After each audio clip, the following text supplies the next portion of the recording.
এদিকে ঈদের ছুটি শেষে নৌপথে কর্মস্থলে ফিরছে মানুষ। এবার বরিশাল থেকে স্বাচ্ছন্দ্যে ফিরতে পারছেন লঞ্চ যাত্রীরা। আর আইন শৃঙ্খলা রক্ষাকারী বাহিনীর তৎপরতা বাড়ানোর পাশাপাশি যাত্রীদের সুবিধায় নদীবন্দরে হকার প্রবেশ বন্ধ করা হয়েছে।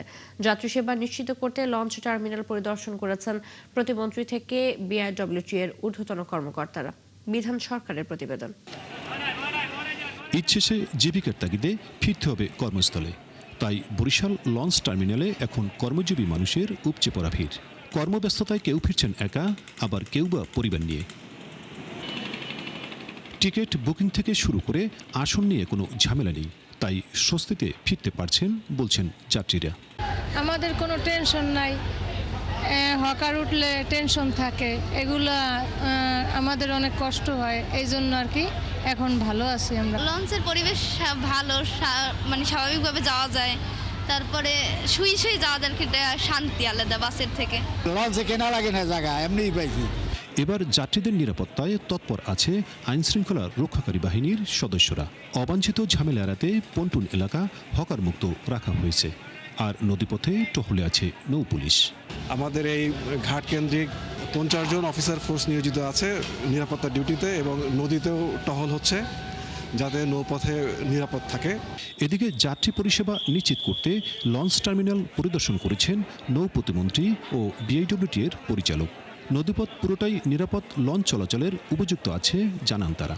কোনো লঞ্চের পিছনে যেন কোনো লঞ্চ না ঘটে, আবার নৌকা বা ট্রলার দ্বারা যেন কোনো যাত্রী লঞ্চে না ওঠে, এটা খুব কঠিনভাবে মনিটর করা হয়েছে এবছর। নিয়ম মেনে চলবেন, ঝুঁকি নেবেন না।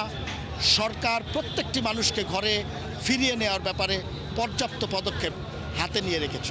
ঈদ উপলক্ষে 31 মে থেকে শুরু হওয়া এই লঞ্চ যাত্রা চলবে 6 জুন পর্যন্ত, যেখানে যাত্রী চাহিদার উপর ভিত্তি করে 9 থেকে 12টি লঞ্চ চলাচল করবে। বিধান সরকার, 71, বরিশাল।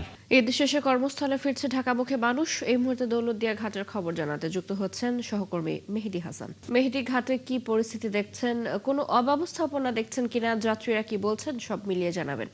আপনি জানেন ঈদের কিন্তু আজকে 6ষ্ঠ দিন চলছে। 6ষ্ঠ দিনেও আজকে সকাল থেকে আমরা দেখেছি রাজবাড়ীর দৌলতদিয়া ঘাট দিয়ে দক্ষিণ পশ্চিমাঞ্চলের মানুষ কর্মস্থল ঢাকা সহ দেশের বিভিন্ন অঞ্চলে কিন্তু যাচ্ছে। আমি ঠিক এই মুহূর্তে রয়েছি রাজবাড়ীর দৌলতদিয়া ঘাটের 4 নম্বর ফেরিঘাটে। আমরা দেখেছি আজকে সকাল থেকেও দেখেছি যে প্রতিটি ঘাট থেকে কিন্তু ফেরিতে যাত্রী এবং যানবাহন বোঝাই করে কিন্তু ফেরিগুলো ছেড়ে যাচ্ছে। সকাল থেকেই কিন্তু যাত্রীদের কিন্তু ভিড় রয়েছে। যাত্রীদের ভিড় থাকলেও ঘাট এলাকায় কিন্তু কোনো ভোগান্তি নেই। যাত্রীরা এসে সরাসরি কিন্তু ফেরির নাগাল পাচ্ছে এবং ফেরিতে উঠে যেতে পারছে।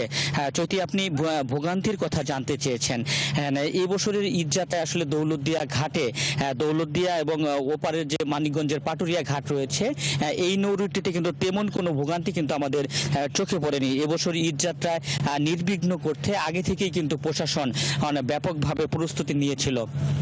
আপনি জানেন যে গত ঈদের ছুটি শেষ করে যখন মানুষ কর্মস্থলে ফিরছিল, তখন কিন্তু রাজবাড়ীর দৌলতদিয়া ঘাটে একটি বাস ডুবির ঘটনা ঘটেছিল।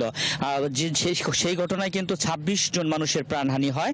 যে কারণে প্রশাসন কিন্তু এই ঈদুল আজহার ঈদ যাত্রা নির্বিঘ্ন করতে একটু আগে থেকেই নড়ে চড়ে বসেছিল। ঘাট এলাকার আর অ্যাপ্রোচ সড়কগুলো মেরামত করা, ঘাট এলাকার অ্যাপ্রোচ সড়ক থেকে মূল ফেরিতে উঠতে 2টি লেন তৈরি করা, পায়ে হেঁটে বাসের থেকে যাত্রীরা নেমে পায়ে হেঁটে ফেরিতে উঠবেন তার জন্য আলাদা একটি লেন তৈরি করা, বহরের ফেরি বাড়ানো, লঞ্চ বাড়ানো সহ বিভিন্ন ধরনের উদ্যোগ কিন্তু নিয়েছিল। সেই কারণেই কিন্তু আমরা দেখেছি যে ঈদের আগে যখন মানুষ বাড়িতে এসেছিল তখন কিন্তু যাত্রীদের তেমন কোনো ভোগান্তি আমরা দেখিনি।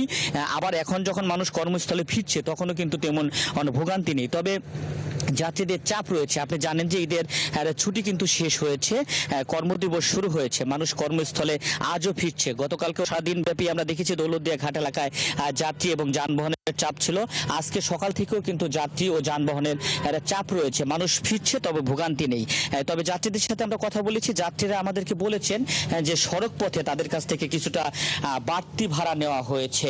বিআইডব্লিউটিসি দৌলতদিয়া ঘাট কর্তৃপক্ষ বলছে এবছরের ঈদ যাত্রা নির্বিঘ্ন করতে বহরে তারা 17টি ফেরি ও 20টি লঞ্চ রেখেছে। চৈতি। মেহেদী, আপনাকে ধন্যবাদ। আমাদের সাথে দৌলতদিয়া ঘাটের খবর জানাতে যুক্ত ছিলেন সহকর্মী মেহেদী হাসান।